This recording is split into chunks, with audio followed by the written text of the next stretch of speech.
ಅಡುಗೆ ಅನಿಲ ದರ ಏರಿಕೆ ಖಂಡಿಸಿ ಜಿಲ್ಲಾ ಮಹಿಳಾ ಕಾಂಗ್ರೆಸ್ ಕಾರ್ಯಕರ್ತೆಯರು ಕಲಬುರಗಿ ಘಟಕದಿಂದ ಜಿಲ್ಲಾಧಿಕಾರಿ ಕಚೇರಿ ಮುಂಭಾಗದಲ್ಲಿ ಪ್ರತಿಭಟನೆ ನಡೆಸಿದರು.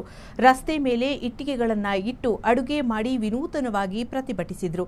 ಕೇಂದ್ರ ಸರ್ಕಾರದ ವಿರುದ್ಧ ಘೋಷಣೆ ಕೂಗಿ ಆಕ್ರೋಶ ಹೊರಹಾಕಿದ್ರು. ಕೂಡಲೇ ಎಲ್ಪಿಜಿ ಗ್ಯಾಸ್ ಸಿಲಿಂಡರ್ ದರ ಇಳಿಕೆ ಮಾಡುವಂತೆ ಆಗ್ರಹಿಸಿದರು.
ಕ್ಷಣ ಕ್ಷಣದ ಸುದ್ದಿಗಳಿಗಾಗಿ ಫ್ರೀಡಂ ಟಿವಿ ಸಬ್ಸ್ಕ್ರೈಬ್ ಮಾಡಿ, ಲೈಕ್ ಮಾಡಿ ಹಾಗೂ ಫಾಲೋ ಮಾಡಿ.